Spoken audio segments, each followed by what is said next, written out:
SSC CGL 2010 এ চলে এসেছে। তো প্রথমটায় আমরা চলে যাচ্ছি। He is a university professor but neither of his 3 sons has any merit however. এখানে আমরা দেখছি কি এখানে ইউনিভার্সিটি প্রফেসর রয়েছে, ঠিক আছে, he is a university professor, সে একজন university professor, but neither of his 3 sons বলতে চাইছে তার তিনটি পুত্রের মধ্যে কেউ মানে কারোরই কোনো মেরিট নেই, কোনো মেধা নেই। তো যখন এখানে তিনজন বলছে সেই অর্থে কিন্তু আমরা নিদার বলবো না, আমরা কি বলবো, আমরা বলবো না। Next, after knowing truth they took the right decision, বলছে যে সত্য জানার পরে তারা সঠিক সিদ্ধান্ত নিল ইন দ্য ম্যাটার, সেই বিষয়ে।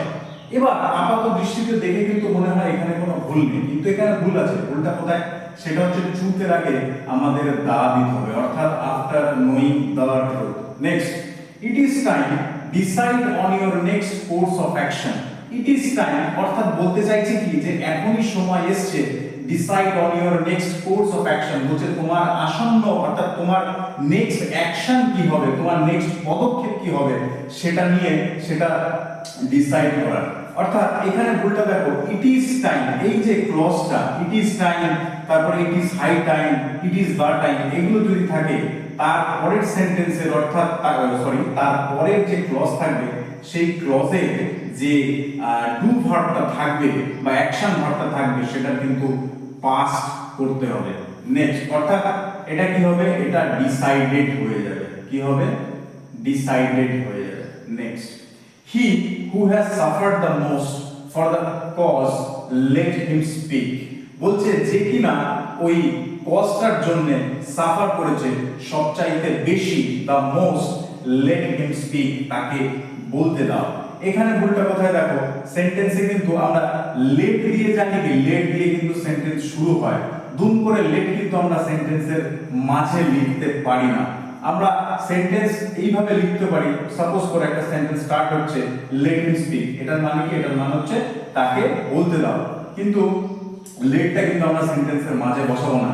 এখানে আমরা কি লিখতে পারি, he should be allowed to speak, অর্থাৎ he who has suffered the most for the cause should be allowed to speak, অর্থাৎ ভুলটা কোথায় গেল, ভুলটা এলো হচ্ছে অপশন সি তে। Next, a cup of coffee is an excellent compliment to smoked salmon, বলছে স্যালমনের সাথে, স্যালমন মাছের সাথে, যেটা কিনা স্মোকড স্যালমন অর্থাৎ বেক করা হয়েছে সেই স্যালমন মাছের সাথে কিন্তু এই কাপ অফ কফি, এটা কিন্তু বেশ ভালো কমপ্লিমেন্ট, ভালো পেয়ার, এক্সিলেন্ট কমপ্লিমেন্ট। তো এখানে কিন্তু কোথাও ভুল নেই, এখানে কিন্তু জোর করে ভুল বার করতে গেলে হবে না। আর এখানে বিষয়টা একটা জায়গায় ভুল থাকতে পারতো, সেটা হচ্ছে এই প্রিপজিশনের জায়গায়, কিন্তু এখানে কমপ্লিমেন্ট যে বিষয়টা রয়েছে, কমপ্লিমেন্টের সঙ্গে কিন্তু টুই নাই ম্যাক্সিমাম অর্থে, সুতরাং এটা হচ্ছে নোয়েভার। নেক্সট, জাজ in him prevailed upon the father and he sentenced his son to death। এখানে দেখো फ्रेंड्स, জাজ যে ওয়ার্ডটা এখানে ইউজ করা হয়েছে এটা কিন্তু অ্যাবস্ট্রাক্ট নাউন হিসেবে ব্যবহার করা হয়েছে, অর্থাৎ সেই যে পিতা, সেই পিতা যখন তার ছেলেকে মৃত্যুর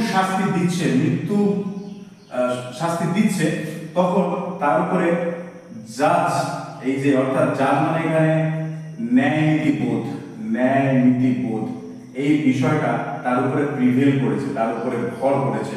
তো এই অর্থে এখানে আমরা কি বলবো, এখানে বলবো the judge in him prevailed upon the father and he sentenced his son to death, অর্থাৎ অপশন এ তে ভুল আছে। Next, 9/10 of the pillar have rotted away, আপাত দৃষ্টিতে দেখে মনে হয় কোথাও ভুল নেই, কিন্তু এখানে ভুল আছে। কোথায় আছে?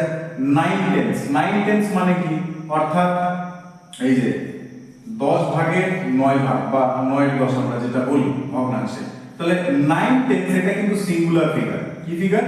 এটা সিঙ্গুলার ফিগার, অর্থাৎ এটা যদি সিঙ্গুলার হয় তার মানে অবশ্যই এখানে যে ভার্বটা আছে এটা কি হবে, এটা সিঙ্গুলার ফর্মেই হবে। তাহলে কি বলবো, 9/10 of the pillar has rotted away, বলছে যে পিলারের 10 ভাগের মধ্যে 9 ভাগ সেটা কি রটেড অ্যাওয়ে মানে ক্ষয়ে বেরিয়ে গেছে।